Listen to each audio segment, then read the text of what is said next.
નમસ્કાર, પ્રણામ મિત્રો, જય માતાજી, જય શ્રી કૃષ્ણ. આજની વાત છેલ્લે સુધી સાંભળવા નમ્ર વિનંતી. અને હા, મારી ચેનલને સબસ્ક્રાઈબ કરવા વિનંતી. તો ચાલો શરૂ કરીએ આજની વાત. 1 વર્ષ પછી આજે હું ઘરે આરામથી સૂતો હતો, પણ ઘૂ ઘૂ ઘૂ કરતા કબૂતરના અવાજે મારી ઊંઘ બગાડી. અરે યાર, આ કબૂતરની જાત ખબર નહીં કોણે એનું નામ શાંતિદૂત રાખ્યું હશે. એની ઊંઘ ક્યારેય ખરાબ નહીં કરી હોય ને. ટેબલ પર પડેલી ઘડિયાળમાં જોયું 5:30 વાગ્યા હતા. થોડો વધારે વહેલો ઉઠી ગયો એવું લાગ્યું. આંખો ખોલવા માટે પણ મહેનત કરવી પડી. બારી પાસે કદાચ કબૂતર બેઠેલું હશે. અવાજ ક્યાંથી આવી રહ્યો છે તે જોવા માટે બારી પાસે જઈ પડદો ખસેડ્યો. કબૂતર ઉડી ગયું. પડદો પાછો બંધ કરતો હતો, પણ મારી આંખોએ કંઈક એવું જોયું કે હું બારી પરથી ચોંટી ગયો. તેના હાથમાં દૂધની તપેલી હતી. દૂધવાળાની રાહ જોઈ રહી હોય એવું લાગ્યું. બહુ અજવાળું તો નહોતું થયું. સ્ટ્રીટ લાઇટના પ્રકાશમાં કંઈ ખાસ દેખાતું નહોતું.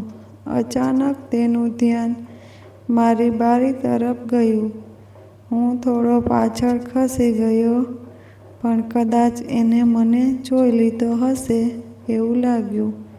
મમ્મી, આપણી સામે નવા ભાડુઆત આવ્યા લાગે છે. નાસ્તો કરતાં કરતાં મેં પૂછ્યું. હા બેટા, એ લોકો થોડા મહિના પહેલાં જ આવ્યા છે.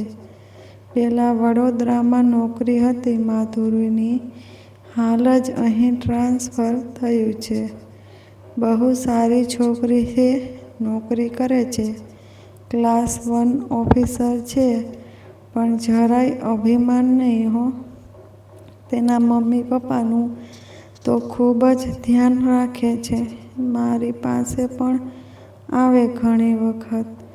હું ના કહું તો પણ મને કામમાં મદદ કરવા લાગી જાય. બહુ ભલી છોકરી છે. તેના મમ્મીનો સ્વભાવ પણ માયાળુ છે. મમ્મીએ તો તેઓની આખી વાર્તા જ કહી. તો તે માધુરી હતી. હા, કદાચ એ જ હશે. મારાથી અનાયાસે બોલાઈ ગયું. શું ચિરાગ બેટા, શું કહ્યું તે? મમ્મી સાંભળી ગયા હશે. નહીં મમ્મી, કાંઈ નહીં, પરોઠું આપો ને. મેં બહાનું બનાવ્યું. બસ, હવે વધુ ખાઈશ તો ઊંઘ આવશે. અહીં સૂવા નથી આવ્યો. તારો રીડિંગ ટાઈમ છે. વાંચવામાં ધ્યાન આપવાનું છે. મમ્મીએ વાંચવાનું યાદ કરાવી ભૂખ મારી નાખી. MBAની છેલ્લા વર્ષની પરીક્ષાઓ આવતી હતી, જેની તૈયારીઓ માટેની રજાઓમાં આવેલો એ તો ભૂલાઈ જ ગયેલું. શું મમ્મી, તું પણ વરસ પછી આવ્યો છું ઘરે? જો તો ખરી કેટલો દુબળો પતળો પડી ગયો છું. કહેતો ઊભો થયો ને મારા રૂમમાં આવ્યો. મેં વાંચવાની શરૂઆત તો કરી, પણ મન નહોતું લાગતું. અગાસી પર તડકે બેસી વાંચવાની મજા આવશે એમ વિચારી હું ઉપર ગયો. છત પર રાખેલી ખુરશીમાં બેસી હજુ તો વાંચવાનું ચાલુ જ કર્યું હતું, ત્યાં જ નીચે બાળકોનો બોલવાનો અવાજ આવ્યો. મેં નીચે જોયું તો બધા બાળકો એક છોકરીને વીંટળાઈને ઊભા હતા અને પોતાની સાથે ક્રિકેટ રમવા જીદ કરી રહ્યા હતા. અત્યારમાં ના હોય. મારે બધું કામ બાકી પડેલું છે. સાંજે હું તમારી સાથે જરૂર રમીશ. પ્રોમિસ. કહેતી તે ઘરમાં પ્રવેશી ગઈ. 25 વર્ષની ઉંમર હશે. ગૂંથેલો લાંબો ચોટલો અને પંજાબી ડ્રેસમાં તે બહુ સરસ લાગતી હતી. વિચારો ખખેરીને મેં ફરી વાંચવામાં મન પરોવ્યું. સાંજના સમયે હું મારા રૂમમાં વાંચવાની કોશિશ કરી રહ્યો હતો. અચાનક કાચ તૂટવાનો અવાજ આવ્યો. બારીનો કાચ તોડીને બોલ અંદર આવ્યો. નવરીનાવ નલાયક તોફાની છોકરાઓને 1000 વાર કહ્યું કે મેદાનમાં જઈને રમો, પણ માનતા જ નથી કોઈના બાપનું. હવે આ કાચ કોણ નવો કરાવી દેશે? મેં તૂટેલા કાચવાળી બારીમાંથી જોયું. ડેલીએ ઊભા મમ્મી હૈયા વરાળ કાઢી રહ્યા હતા. સામે બધા બાળકો ઘેરો વળીને ઊભા હતા, જેમાંથી એક છોકરો પાછળ તરફ ઈશારો કરતા બોલ્યો, આંટી, અમે નથી તોડ્યો કાચ, એ તો માધુરી દીદીએ સિક્સર મારી. બધા બાળકોએ જેની તરફ ઈશારો કર્યો તો બધાની પાછળ છુપાઈને બેસેલી હતી. સોરી આંટી, થોડો વધારે જોરથી લાગી ગયું. તમે ટેન્શન ના લેશો, હું કરાવી આપીશ તમારી બારીનું રિપેરિંગ. એક હાથમાં બેટ લઈને મારા મમ્મી પાસે આવતા તે બોલી રહી હતી, માધુરી બેટા, તું પણ શું છોકરાઓ સાથે છોકરા જેવી થઈ ગઈ? કોઈ વાંધો નહીં, થઈ જશે, પણ થોડું સાચવીને રમજો. કહેતા મમ્મી અંદર આવી ગઈ. હું બારીમાંથી જોઈ રહ્યો હતો. બાળકો તેને થેન્ક યુ કહી રહ્યા હતા અને તે હસતી હતી. હું સમજી ગયો કે બોલ તેને નહોતો ફટકાર્યો. બાળકોને મમ્મીના ગુસ્સાથી બચાવવા માટે પોતાના પર લઈ લીધું. હું વિચારી રહ્યો કે કેવી છોકરી છે. સવારે બધા બાળકોને પ્રોમિસ કરેલું માટે તે રમી પણ અને પોતાની ભૂલ ન હોવા છતાં પોતે સ્વીકારી લીધી. આંટી, કઈ સબ્જી બનાવવાની બોલો, હું સમારી આપું. મારા કાનમાં કિચનમાંથી આવતા શબ્દો એ પ્રવેશ કર્યો અને મારી ઊંઘ ઉડી. બુક મોં પરથી હટાવી મેં જોયું તો સાંજના 7 વાગ્યા હતા. કોણ હશે જેની સાથે મમ્મી વાતો કરી રહ્યા છે? હું આંખો ચોળતો બહાર આવ્યો. મેં જોયું માધુરી રસોડામાં હતી. મમ્મીને મદદ કરી રહી છે. આંટી, આ તમારો દીકરો ચિરાગ છે ને? માતા તરફ જોતાં તેણે મમ્મીને પૂછ્યું. હા બેટા, એ જ છે. રીડિંગ માટેની રજાઓમાં આવેલો છે. ચિરાગ, આ માધુરી આપણી સામે જ રહે છે. મેં તને કહેલું ને એના વિશે. મમ્મીએ ઓળખાણ કરાવી. Hi Chirag, how's your studies going? Madhuri મારી તરફ હાથ ઊંચો કરતા બોલી. બરાબર ચાલે છે. મેં કહ્યું, તારે કોઈની મદદ જરૂર હોય તો કહેજે. હું પણ MBAમાં ગોલ્ડ મેડાલિસ્ટ છું, તે બોલી. ઓ વાવ, તો હું તમારી મદદ જરૂર લઈશ, કહેતો હું ડાઇનિંગ ટેબલ પર બેસી ગયો. જાણે પોતાનું જ ઘર હોય એમ તે મમ્મીની મદદ કરી રહી હતી. એક પછી એક બધું પોતે જ કરી રહી હતી. મમ્મી તો બાજુમાં ઊભા જોઈ રહ્યા. તેના ભાગે કંઈ આવતું જ નહોતું. ખરેખર આકર્ષક વ્યક્તિત્વ છે. તેના વાણી, વર્તન કે વ્યવહાર જોઈને કોઈ ના કહી શકે કે તે ક્લાસ 1 ઓફિસર છે. હું અપલક એની સામે જોઈ રહ્યો હતો ને અચાનક અમારી નજર મળી ગઈ. હું નીચું જોઈ ગયો. બાય ધ વે, તું શામાં MBA કરે છે? માધુરીએ પૂછ્યું. ફાઇનાન્સમાં, મેં કહ્યું. ફાઇનાન્સ સંભાળી તો બોલી ઉઠી. એકાઉન્ટ બરાબર ફાવે છે ને? હા, થોડું ટફ છે પણ વાંધો નહીં આવે. કોઈ પણ પ્રોબ્લેમ હોય તો મને કહેજે. એકાઉન્ટ્સ મારો ફેવરિટ સબ્જેક્ટ છે. ઓકે, છેલ્લો સમય છે. અત્યારે મહેનત કરી લેશે તો રિઝલ્ટ સારું આવશે અને જોબ પણ સહેલાઈથી મળી જશે. એમણે પણ વડીલોની જેમ સલાહ આપવાનું ચાલુ કર્યું. બેલ વગાડી દરવાજો ખુલવાની રાહ જોઈ ઊભો હતો. એક આધેડ વયના આંટીએ દરવાજો ખોલ્યો. જય શ્રી કૃષ્ણ આંટી, હું ચિરાગ, તમારી સામે જ રહું છું. ચિરાગ: અરે, સવિતાબેનનો દીકરો ને? આવ બેટા, અંદર આવ, અહીં બેસ, કહી મને ખુરશી પર બેસાડ્યો. હું ઘરમાં ચરે તરફ જોઈ રહ્યો. ભાડાનું મકાન હતું પણ બધું એકદમ વ્યવસ્થિત ગોઠવેલું હતું. અમે રહેવા આવ્યા ત્યારથી તને જોયો જ નથી ને? તારા મમ્મી કહેતા કે તું બહાર છો ભણવા માટે. તેમણે પાણીનો ગ્લાસ આપતા કહ્યું. આંટી, માધુરીજી નથી? મારે અમુક સવાલો સમજવા છે તેમની પાસેથી. મેં પાણીનો ગ્લાસ લેતા પૂછ્યું. ના બેટા, એ તો હજુ નથી આવી ઓફિસથી. હજુ અડધો કલાક જેવું લાગશે. તેમણે મારી સામે બેસતા કહ્યું. ઠીક છે તો હું પછી આવીશ, કહી હું નીકળી ગયો ને ઘરે આવી મારા વાંચનમાં પડી ગયો. 2 કલાક પછી મમ્મીએ મારા રૂમમાં આવી કહ્યું. ચિરાગ, માધુરી આવે છે. તારે કંઈ કામ હતું એનું?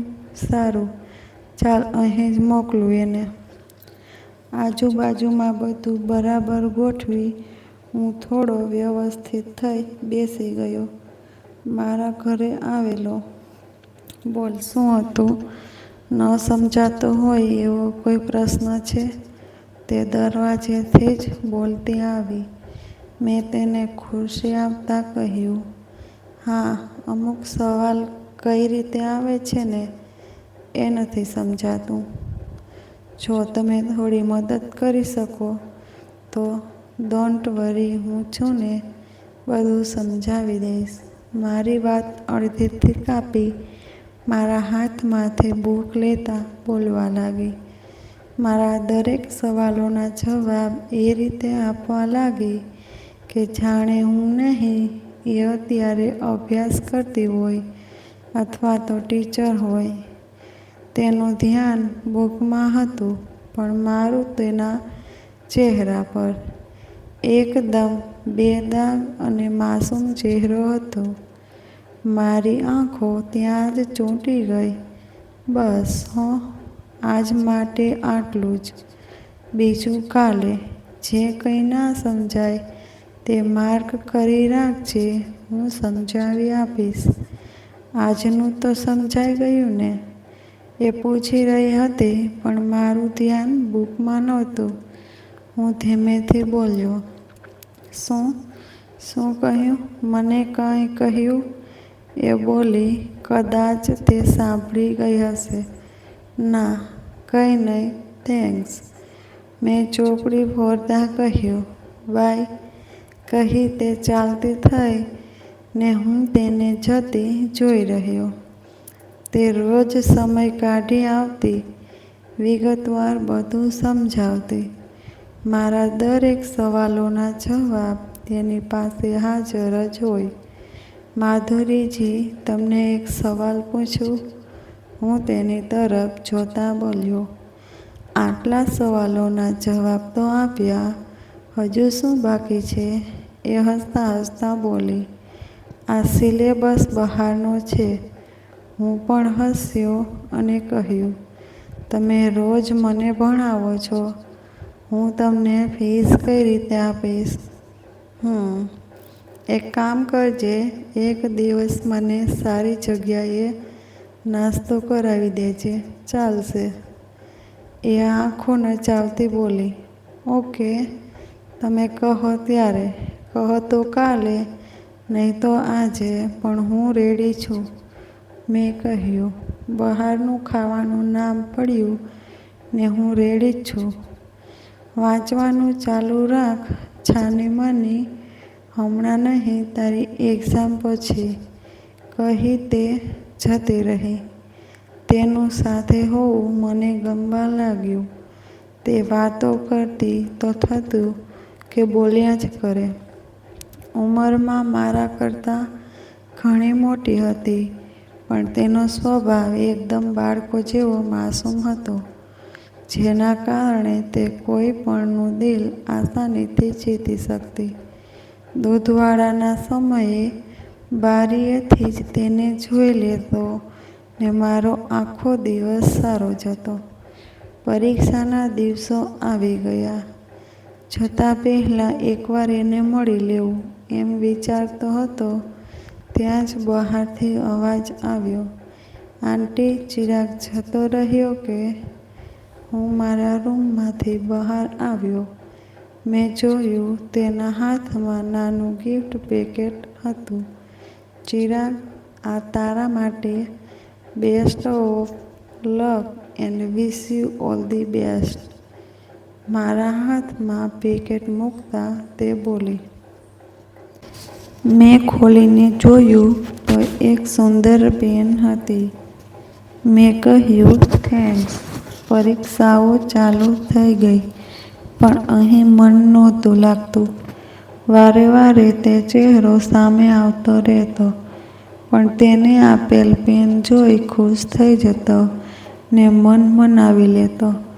મનમાં થતું કે જલ્દી પરીક્ષાઓ પૂરી થાય તો હું જલ્દી ઘેર જઈ શકું. અંતે પરીક્ષા પતાવી ઘરે આવ્યો. રાત હતી. માધુરીને મળવાનું બહુ મન થતું રહ્યું, પણ સવાર સુધી રાહ જોયા વગર છૂટકો નહોતો. સવારે દૂધ લેવા માટે નીકળશે તો કમસે કમ તેને જોઈ તો શકાય એમ વિચારી 5 વાગ્યાની એલાર્મ મૂકી સૂવાનો પ્રયત્ન કર્યો, પણ ઊંઘ તો આવવાનું નામ જ નહોતી લેતી. એલાર્મ વાગતા પહેલાં જ ઉઠી જવાયું. હજુ તો 4:30 જ વાગ્યા હતા, તો પણ હું ખુરશી રાખી બારી પાસે ગોઠવાઈ ગયો. રોજ દૂધવાળાના સમય પહેલાં જ આવી જતી, પણ આજે તો દૂધવાળાને પણ બેલ વગાડવી પડી. થોડી વારે દરવાજો ખુલ્યો. આજ 1 મહિના પછી હું તેને જોઈશ એ વિચારી મારી ધડકન તેજ થવા લાગી. પણ આજે તે ન આવી. દૂધ લેવા માટે તો તેના મમ્મી આવ્યા. હું બહુ નિરાશ થયો. એવું તો ક્યારેય નહોતું બન્યું કે દૂધ લેવા માટે તે ના આવી હોય. મને અલગ અલગ વિચારો આવવા લાગ્યા. કદાચ તે બીમાર હોય યા તો આઉટ ઓફ સ્ટેશન હોય. વિચારતા વિચારતા મને ક્યારે ઊંઘ આવી ગઈ ખ્યાલ જ ન રહ્યો. બસ એક્ઝામ પૂરી એટલે સૂતી રહેવાનું. ભૂલી ગયો મારી ફીસ આપવાની છે. આ એ જ અવાજ હતો કે જે સાંભળવા 1 મહિનાથી મારા કાન તરસી રહ્યા હતા. મેં આંખો ખોલી તો તે સામે હતી. મને લાગ્યું હું સપનું જોઈ રહ્યો છું કે શું. ના ચિરાગ, તું સપનું નથી જોઈ રહ્યો, ખરેખર હું જ છું. તારી સામે જો, કહેતા એને મારા ગાલ પર ચૂંટી લીધી. મારા હાથ મારા ગાલ પર જતા રહ્યા ને ઊંઘ ઉડી ગઈ. મને ખ્યાલ આવી ગયો કે હું ખરેખર સપનું જોઈ રહ્યો હતો.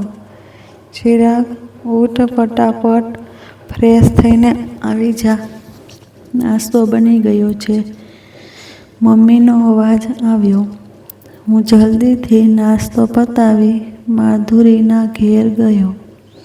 અરે ચિરાગ, તું ક્યારે આવી ગયો? કેવી રહી પરીક્ષા?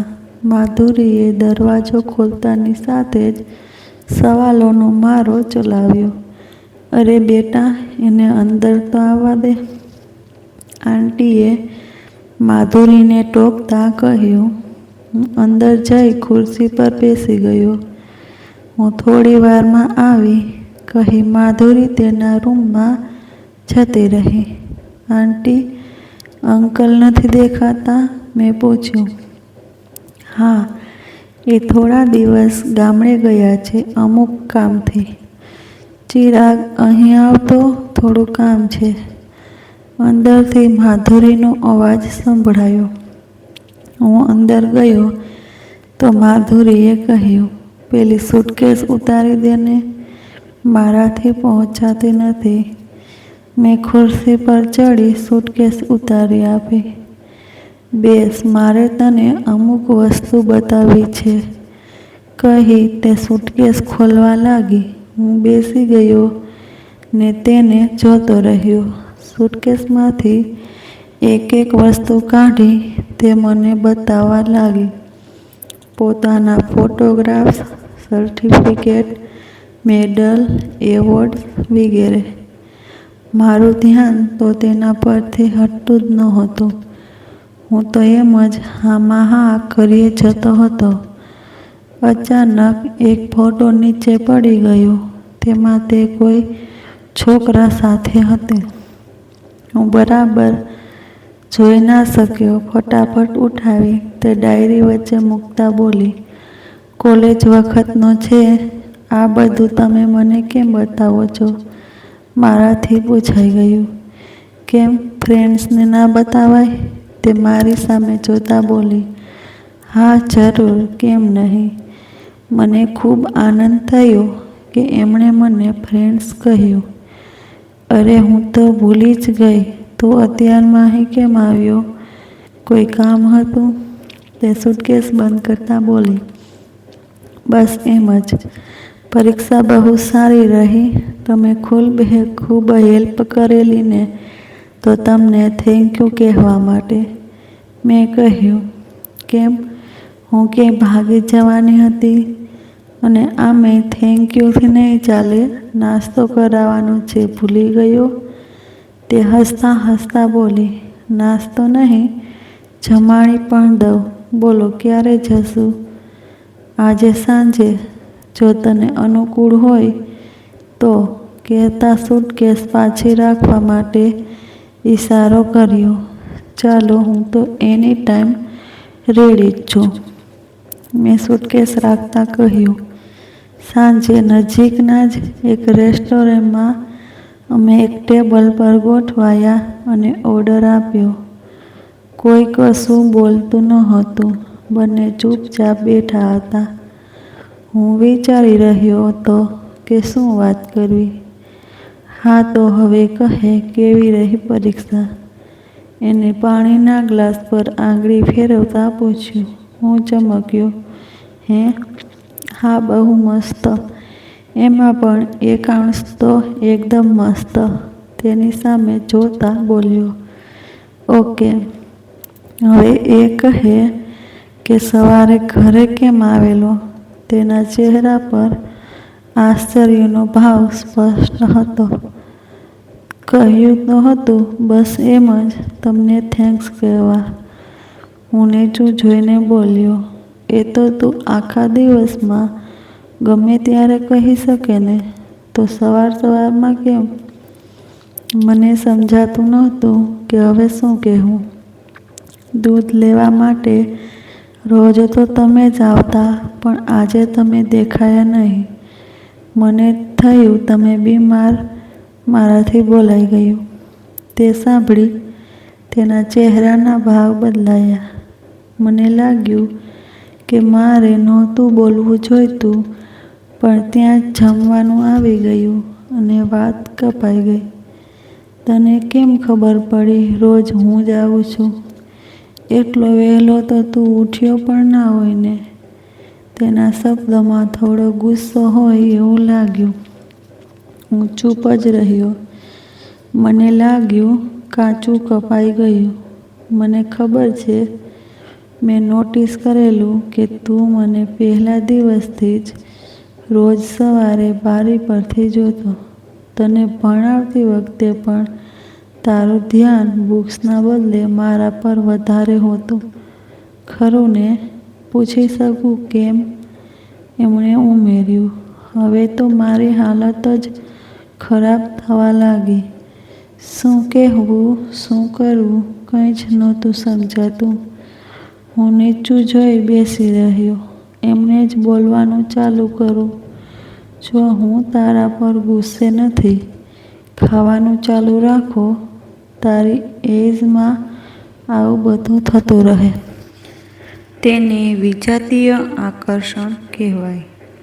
પણ આપણી જાત પર કંટ્રોલ કરતા શીખવું પડે. ગમે ત્યાં લપસી ન પડાય. હું તારા જેવડી નથી અને મારો પાસ્ટ પણ તને ખબર નથી. હા, આપણે ફ્રેન્ડ્સ જરૂર છીએ, પણ તારે પ્રોમિસ કરવું પડે કે તું ફ્રેન્ડશિપનો બીજો કોઈ અર્થ કાઢવાની કોશિશ નહીં કરે. હું નીચું જોઈ સાંભળી રહ્યો. કશું બોલવાની હિંમત જ ન કરી શક્યો. મારું તો જાણે દિલ જ તૂટી ગયું. સ્કૂલ કોલેજમાં ઘણી છોકરીઓના સંપર્કમાં આવ્યો હતો, પણ આટલી હદે કોઈ તરફ ખેંચાયો ન હતો.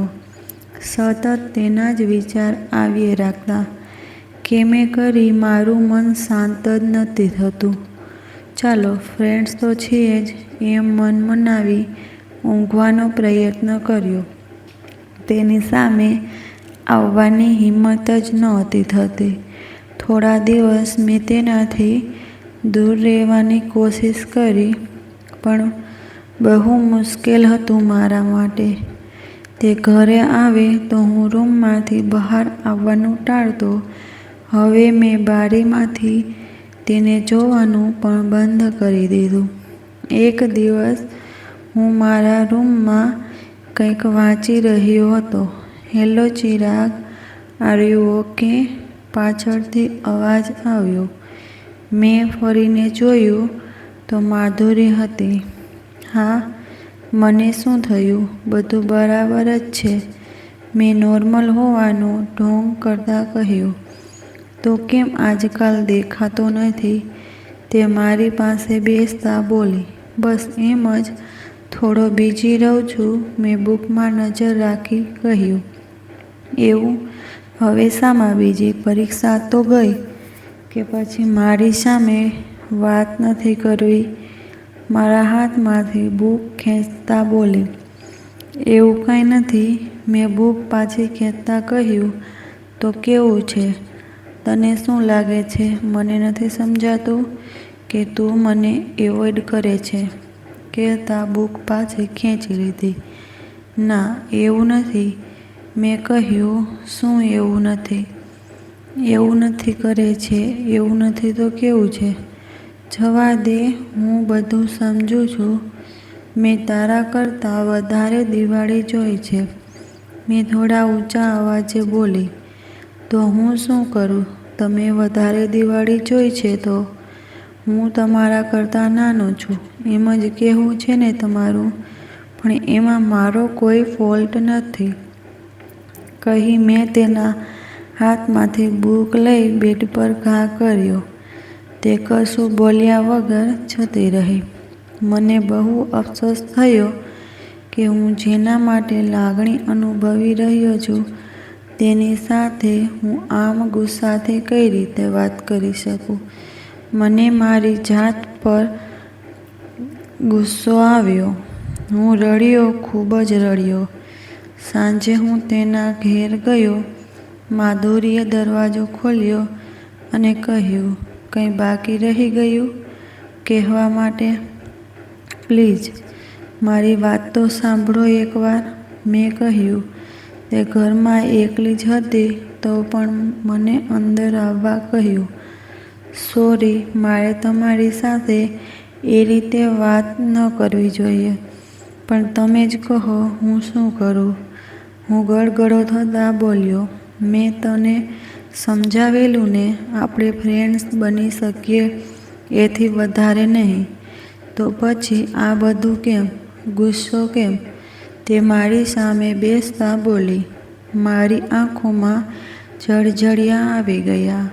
મેં કહ્યું, હું સમજુ છું તમારી ઉંમર મારા કરતાં ઘણી વધારે છે, પણ મારી લાગણીઓ પર મારો કોઈ કાબૂ નથી.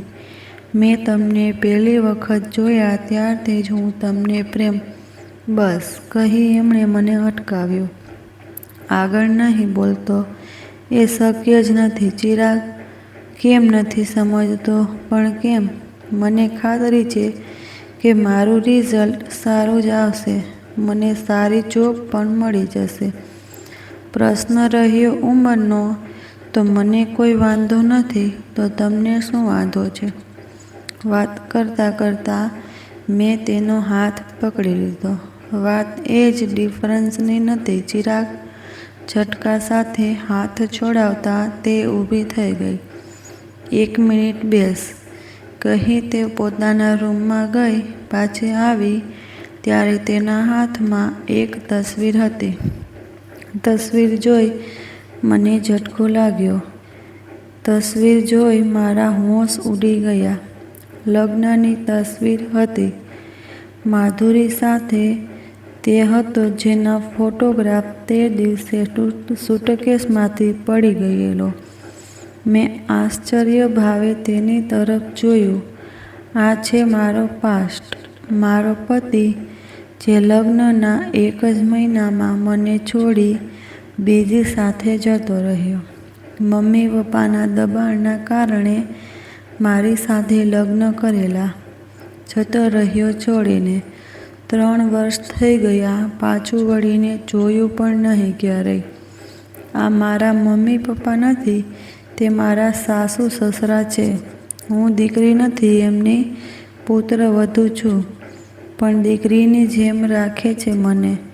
કેમ છોડી શકું એ લોકોને? તેને રડતા રડતા આખી કહાની કહી નાખી. હું થોડી વાર મૌન રહ્યો. શું બોલવું, શું કહેવું કંઈ સમજાતું ન હતું. બોલ હવે કે શું કહેવું છે તારે? કેમ બંધ થઈ ગયો?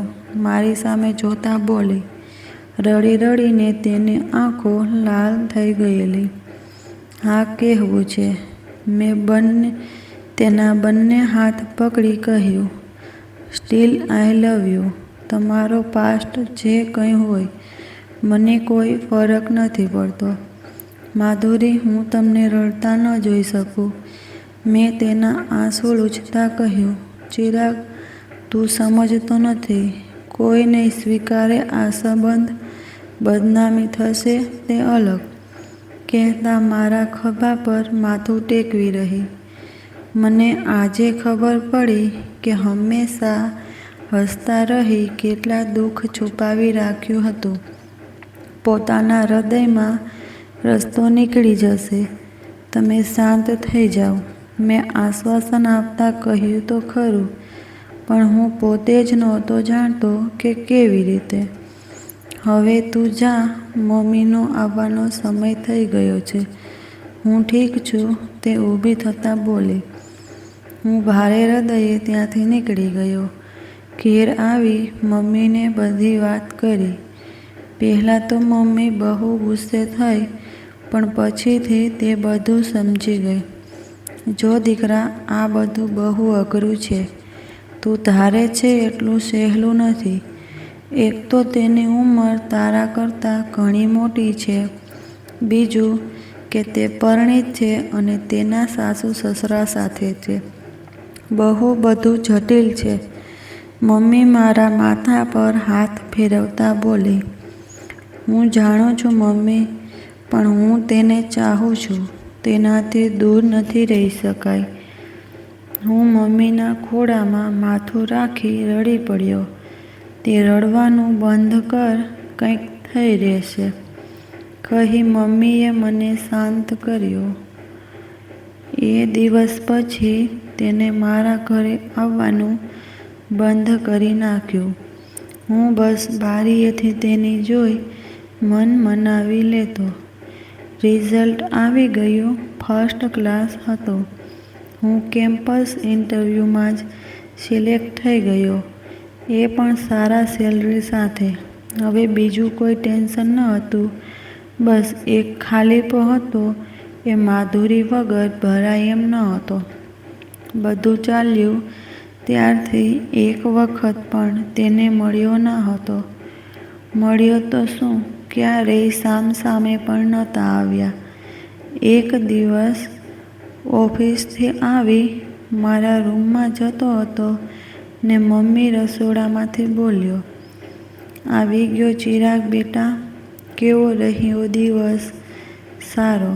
થોડુંક થકાઈ ગયું છે, થોડો ફ્રેશ થઈ આવું, કહી હું રૂમમાં જઈ બેડ પર આડો પડ્યો ને ચોકું આવી ગયું. મારી યાદ આવે છે? અવાજ સંભળાયો. મને લાગ્યું મારો વહેમ છે. હું બંધ આંખે જ એટલું જ બોલ્યો, હા આવે તો છે. તો આટલા દિવસમાં એકે વખત મળવાનું મન ન થયું? ફરી વખત આવેલ એ જ અવાજ સાથે મેં આંખ ખોલી. ખરેખર ત્યાં કોઈ ન હતું. બસ ચારે બાજુ સપાટ દિવાલો જ હતી. મને લાગ્યું કે એ મારી સામે જોઈ હસી રહી છે. ચિરાગ બેટા, જમવાનું બની ગયું છે, ચાલ આવી જા. બહારથી મમ્મીનો અવાજ આવ્યો.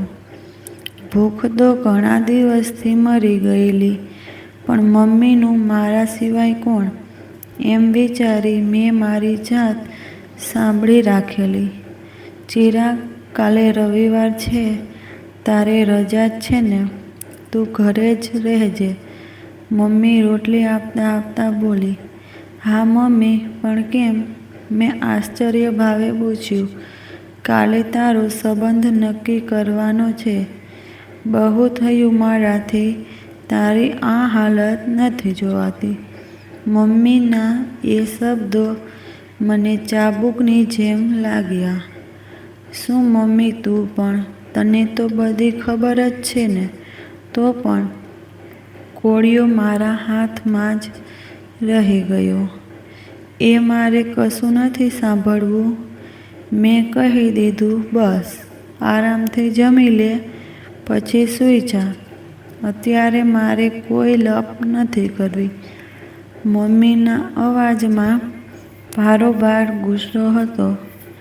મમ્મીનું વર્તન જોઈ હું ડઘાઈ જ ગયો.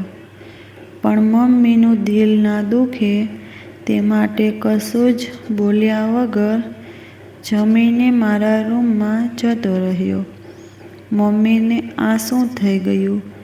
હવે શું કરવું? માધુરીને શું જવાબ આપીશ? બહુ મોટી મોટી વાતો કરેલી. આવા વિચારો વચ્ચે ક્યારે ઊંઘ આવી ગઈ ખબર જ ન પડી. રોજની જેમ 5 વાગ્યે એલાર્મ વાગી. હું બારી પાસે જઈ ઊભો રહ્યો. તે ડેલિયા આવી ઊભી હતી. મારી તરફ જોયું. ખબર નહીં કેમ, પણ હું પાછળ ખસી ગયો. મનોમન નક્કી કર્યું, હવે પછી આ રીતે ક્યારેય બારી પર નહીં આવું. બેડ પર જઈ ફરી ઊંઘવાનો પ્રયત્ન કર્યો, પરંતુ નકામો નીવડ્યો. ચારે બાજુથી પડઘા સંભળાઈ રહ્યા. બસ આવો જ પ્રેમ હતો તારો, કે મારી નજરથી બચવા છુપાવવું પડે? તું તો કહેતો હતો તને મારા પાસથી કોઈ ફરક નથી પડતો. તે તો કહેલું કે તું રસ્તો કાઢશે. આ રસ્તો કાઢ્યો તે? મારાથી દૂર રહી શકાશે તારાથી? મારા માટે અસહ્ય થઈ રહ્યું હતું. હું તેના વગર જીવનની કલ્પના પણ નહોતો કરી શકતો. બીજી કોઈ સાથે લગ્ન? ઓહ, એવો તો વિચાર પણ ના કરી શકું. મારા જીવન કે મારા હૃદયમાં તેના સિવાય બીજા કોઈ માટે જગ્યા જ નથી. પણ શું કરવું એ જ નહોતું સમજાતું. બસ હવે બીજો કોઈ વિકલ્પ જ નથી મારી પાસે. મારી જાતને ખતમ કરવા સિવાય. છેલ્લી વાર મમ્મીના દર્શન કરવા હું મમ્મીના રૂમમાં ગયો. મમ્મી શાંતિથી સૂતા હતા. થોડીવાર એમને જોઈ રહ્યો. મમ્મી, મને માફ કરજો. મને ખબર છે કે મારા સિવાય તમારું કોઈ નથી, પણ હું તેના વગર નહીં જીવી શકું. મમ્મીના ચરણ સ્પર્શ કરતા મનમાં બોલ્યો અને હળવે હળવે ઘરની બહાર નીકળી ગયો. મેં છેલ્લી વખત તેના બંધ દરવાજા સામે જોયું. વહેલી સવાર હોવાથી એકલ-દોકલ વ્યક્તિઓ સિવાય અહીં કોઈ નહોતું. હજુ ખાસ અજવાળું પણ નહોતું થયું. તળાવની પાળ પાસે ઊભા રહી થોડીવાર માટે આંખો બંધ કરી. જાણે બધું રિવાઇન્ડ થતું હોય એવું લાગ્યું. એ મમ્મીનો વહાલથી મારા પર હાથ ફેરવવો, સવારે તૈયાર કરી સ્કૂલે મોકલતા પહેલાં આગ્રહપૂર્વક ખવડાવવું, નાસ્તો ખતમ નહીં કરે તો બાથરૂમમાં પૂરવાની ધમકીઓ આપવી, સ્કૂલ કોલેજના દિવસોમાં મિત્રો સાથે કરેલી મોજ-મસ્તી, રિઝલ્ટ સારું આવતા મમ્મીનું ખુશ થવું અને માધુરી એ યાદ આવતા મારું હૃદય એક ધબકારો ચૂક્યું. તેને પહેલી વખત બારીમાંથી જોવી, પછીથી તેને બારીમાંથી જોવાનું જાણે નિત્યક્રમ બનાવવો, ભણવાના બહાને તેને જોયા કરવું, તેની સાથે રેસ્ટોરન્ટમાં જમવા જવું, તેની સામે પ્રેમનો એકરાર કરવો. મારી આંખોમાંથી આંસુઓની ધારા વહી નીકળી. મને લાગ્યું જાણે તળાવનું પાણી ખારું થઈ જશે. હું તૈયારી કરતો જ હતો ત્યાં અવાજ પાછળથી સંભળાયો. શું વિચારે છે? કૂદી પડો. બસ એક છલાંગ, 2 મિનિટની તકલીફ અને પછી શાંતિ. મેં આંખો ખોલી અવાજની દિશામાં જોયું. તે માધુરી હતી. આમ અહીં કૂદી જવાથી જો સોલ્યુશન આવતું હોય તો અહીં પાણી નહીં, લાશોનો ખડકલો હોત. આ રીતે હકીકતથી ભાગવું એ જ સોલ્યુશન હોય તો મેં 3 વર્ષ પહેલાં જ એ કરી નાખ્યું હોત. હું માથે હાથ દઈ રેલિંગના ટેકે બેસી ગયો અને રડવા લાગ્યો. તો શું કરું માધુરી? મને બીજું કાંઈ સૂઝતું નથી. મેં રડતાં રડતાં, એમ બીજું કંઈ ન સૂઝે તો આ કરવાનું? તને એકે વખત વિચાર ન આવ્યો તારી પાછળ તારા મમ્મીનું શું છે બીજું કોઈ એમના માટે? આ દિવસ જોવા માટે તને મોટો કર્યો એમને. તને મારો પણ વિચાર ન આવ્યો? હું કેમ જીવી શકું એ વિચારીને કે મારા કારણે આ પગલું ભર્યું? આ તો સારું થયું કે મેં તને આટલી વહેલી સવારે જતા જોયો અને મને વિચાર આવ્યો તો મેં તારો પીછો કર્યો. નહીં તો તું શું કરી બેસ્યો હોત? તે મારી પાસે બેસતા બોલી. હું તેના ખભે માથું નાખી ખૂબ રડ્યો. તે મારા માથે હાથ ફેરવતી રહી. એમણે મારા માથા પર હાથ ફેરવ્યો.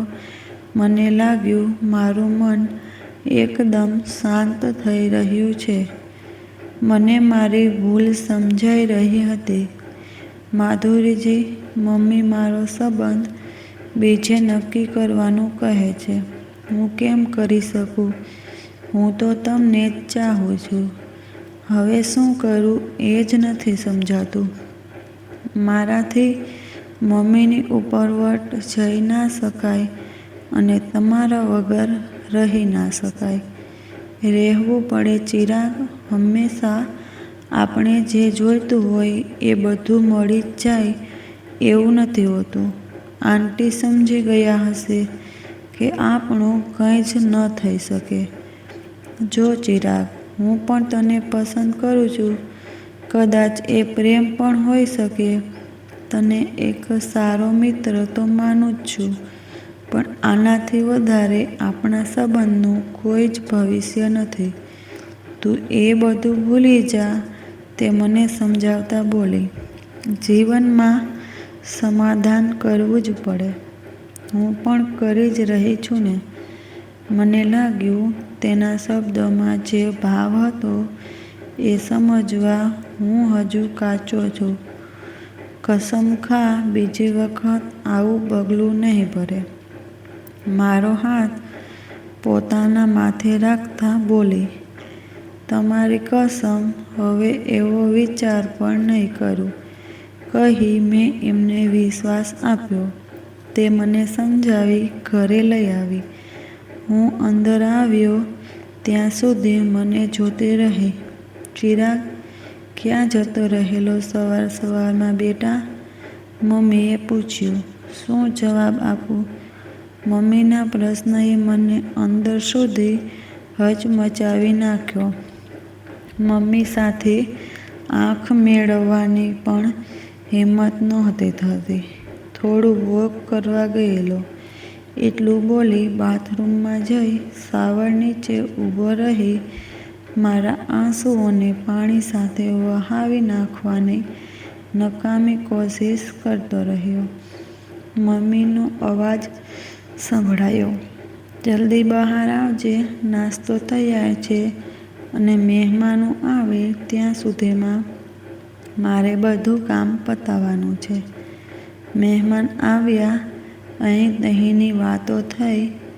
મેં પારુલને જોઈ. તે સુંદર હતી. મારું બનાવટી સ્મિત અને શુષ્ક ચહેરો જોઈ કદાચ તે મારી મનોદશા સમજી પણ ગઈ હોય. અમે મારા રૂમમાં બેસી એકબીજા વિશે બધી વાતો કરી. મેં માધુરી વિશે પણ બધું કહી દીધું. તેના ચહેરાના ભાવમાં થોડું પરિવર્તન તો આવ્યું, પણ તે સમજદાર લાગી. કોઈ વાંધો નહીં, આપણે એકબીજાને બરાબર જાણી લઈશું, સમજી લઈશું, પછી આગળ વધીશું.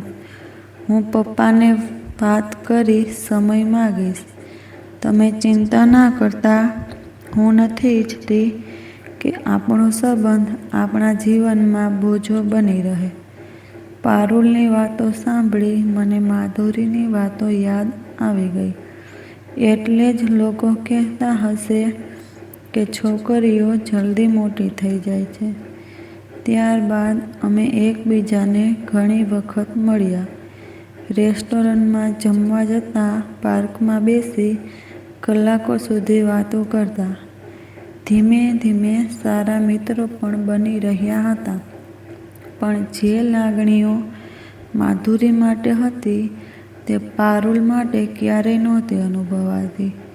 પારુલ પણ એ સમજી રહી હતી. એ ક્યારેય મારા પર દબાણ લાવવાની કોશિશ પણ નહોતી કરતી. ઘણી વખત હું ને માધુરી પણ મળતા, પણ પહેલાં જેટલું ખુલીને વાતો ન કરી શકતા.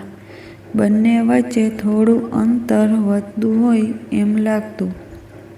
અંતર વધી રહ્યું હતું. હા, પણ જ્યારે પારુલ સાથે હોઉં ત્યારે એકલો પડું ને તેનો વિચાર ન આવે એવું તે ક્યારેય નહોતું બન્યું.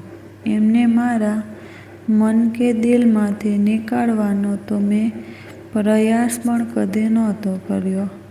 હવે મને લાગતું કે હું બે નાવ પર સવાર છું અને એ બંનેની દિશાઓ પણ અલગ અલગ છે. મારે જલ્દીથી કોઈ નિર્ણય લેવો જ પડે. શું કરવું, કોને કહેવું, ક્યાં જવું, કંઈ જ સમજમાં નથી આવતું. પારુલ સારી છોકરી છે, સમજદાર છે. મને આટલો સમય પણ આપ્યો વિચારવા માટે. એ મારો પ્રશ્ન છે કે હું કોઈ નિર્ણય નથી લઈ શકતો.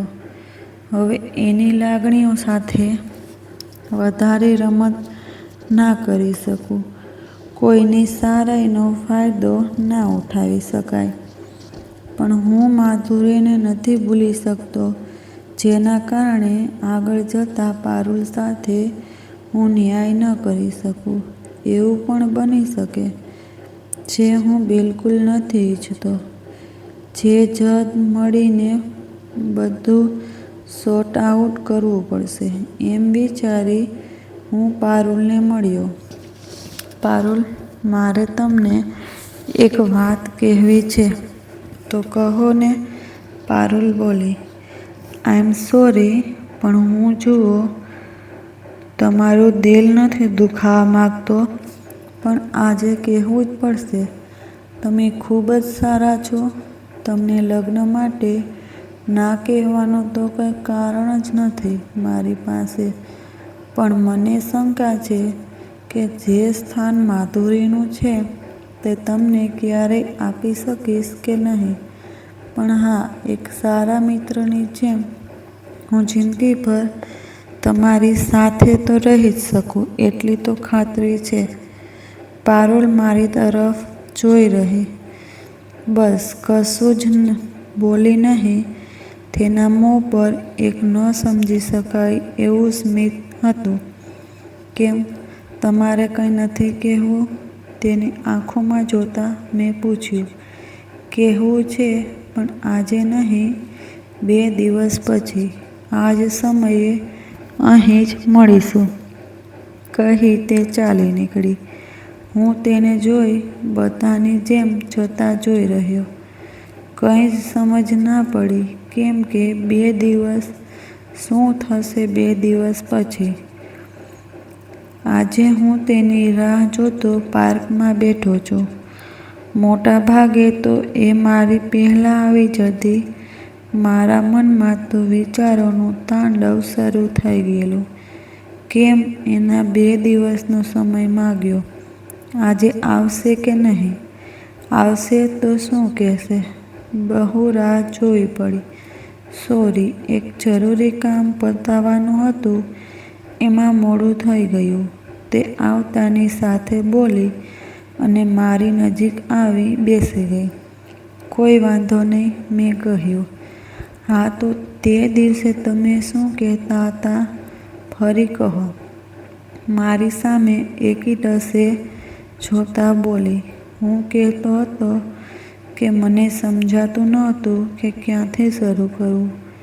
તમે બેફિકર બોલી શકો છો. મને ફ્રેન્ડ કહો છો ને, તો ફ્રેન્ડ્સમાં શું વિચારવાનું? જે મનમાં હોય તે કહી નાખો. પારુલ મારો હાથ પોતાના હાથમાં લેતા બોલી. મને લાગ્યું કે જાણે મને બોલવાની હિંમત મળી ગઈ. પારુલે વાતમાં કોઈ શંકા નહોતી કે હું તમને એક ખાસ ફ્રેન્ડ સમજું છું અને તમારી સાથે લગ્ન પણ કરીશ. બને ત્યાં સુધી તમારી લાગણીઓને માન પણ આપીશ. હું કોશિશ કરીશ કે તમે મારા કારણે દુઃખી તો ક્યારે નહીં જ થાવ.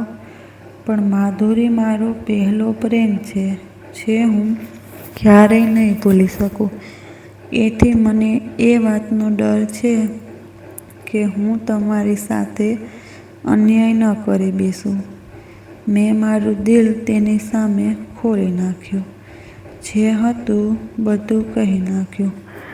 થોડી વાર શાંતિ પ્રસરી રહી. કોઈ કશું જ ન બોલ્યું. એ મારી સામે જોઈ રહી અને હું તેની સામે. એના ચહેરા પર એક અકલ્પનીય ભાવ હતો. બસ, કે હવે કંઈ કહેવાનું બાકી છે તો કહી દો. આજ પછી તમારી સાથે હું કદાચ આ વિષય પર વાત ન પણ કરું. પારુલ બોલી. મારાથી કંઈ જ ન બોલાયું. બસ તેની સામે જોઈ રહ્યો. તેની આંખોમાં ચમક હતી તો મારી આંખોમાં ભીનાશ. ઠીક છે, તો ચાલો, કહી તે મારો હાથ પકડી ચાલવા લાગી. મને કહેશો આપણે ક્યાં જઈએ છીએ? હું રણચંડી બનેલી પારુલની પાછળ પાછળ ઢસડાતો જતો રહ્યો. તળાવ પરથી ધક્કો મારવો છે તમને? ચાલો, તે બોલી.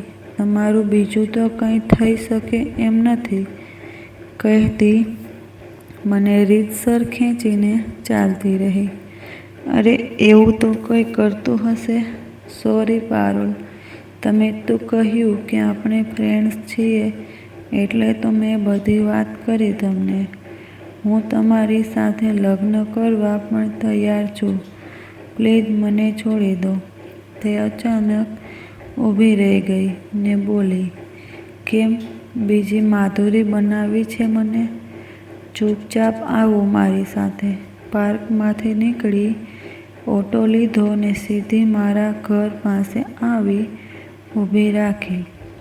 એ શું કરવા માગે છે એ તો મને સમજાતું જ નહોતું. મારા ઘરનો દરવાજો પણ ખુલ્લો જ હતો. મેં અંદર જોયું તો બધા ત્યાં હાજર હતા. જાણે કે મારી જ રાહ જોઈ રહ્યા હોય. ત્યાં મારા મમ્મી સાથે માધુરીના સાસુ-સસરા તેમજ એક તરફ માધુરી પણ બેઠી હતી. મને એવું લાગ્યું કે હું કોઈ ફિલ્મ જોઈ રહ્યો છું. મેં બધું ક્લિયર કરી નાખ્યું. બધાને સમજાવી દીધું છે. હવે તમે જાણો ને માધુરી જ જાણે. આપણું કામ પૂરું. એ શું કહી રહી છે મને કંઈ જ નહોતું સમજાતું. હા ચિરાગ બેટા, અમને તારા અને માધુરીના સંબંધથી કોઈ વાંધો નથી. ઉલટું અમે તો ખુશ છીએ. જ્યારથી મારો દીકરો ઘર છોડીને ગયો ત્યારથી એ બિચારી એક દીકરીની જેમ અમારી સેવા કરે છે. માધુરીના સાસુ મારી પાસે આવી મારા માથા પર હાથ રાખતા બોલ્યા, એને તો દીકરીની જેમ ફરજ નિભાવી, હવે અમારો વારો છે માતા પિતાની જેમ તેને વડાવવાનો.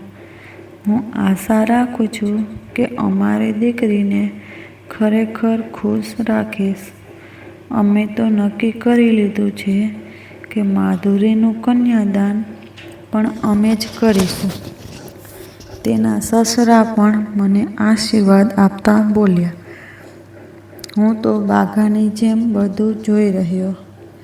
મને તો આ બધું એક ચમત્કાર જેવું લાગતું હતું. હું માધુરી પાસે ગયો અને ફિલ્મી સ્ટાઇલમાં ગોઠણ પર બેસી તેનો એક હાથ પકડીને બોલ્યો, માધુરી, હું આજે બધા વચ્ચે તમને પ્રપોઝ કરું છું. હું તમને ચાહું છું. શું તમે મારી સાથે લગ્ન કરશો? હા, પણ એક શરતે. માધુરી હસતા હસતા બોલી, તમારે મને તમે નહીં તું કહેવું પડશે. બોલો, મંજૂર છે? મંજૂર તો તમારી બધી શરત છે, પણ તમેમાંથી તું થવામાં થોડો સમય લાગશે. હું પણ હસતા હસતા બોલ્યો, અરે યાર, આ કેવો માણસ છે. આને બધી વાતમાં સમય જોતો હોય. સમય ક્યાંથી વેચાતો મળે તો તમારા લગ્નમાં હું ગિફ્ટ આપીશ. કહેતી પારુલ પણ હસી પડી. આમ તો હું આંખોના ભાવ સમજવામાં પહેલેથી જ થોડો કાચો હતો, પણ આજે હું પારુલને જોઈને જ સમજી ગયો કે તે હસતી તો હતી, તેની આંખના ખૂણાની ભીનાશ સ્પષ્ટ દેખાઈ આવતી હતી. હું અને માધુરી તેની પાસે ગયા અને તેનો આભાર માન્યો અને જીવનભર મિત્રો બની રહેવાનો વાયદો કર્યો. આજે વર્ષો થઈ ગયા આ ઘટનાક્રમને. હું અને માધુરી અમારા જીવનમાં સુખી છીએ અને હજુ હું માધુરીને તમે જ કહીને બોલાવું છું. પારુલ પણ એકદમ સમજદાર પતિ સાથે એના સંસારમાં વ્યસ્ત થઈ ગઈ છે. અમે ચારેય ઘણી વખત સાથે ફરવા નીકળીએ છીએ અને એ બધા મળી મારી મજાક પણ ઉડાવે છે.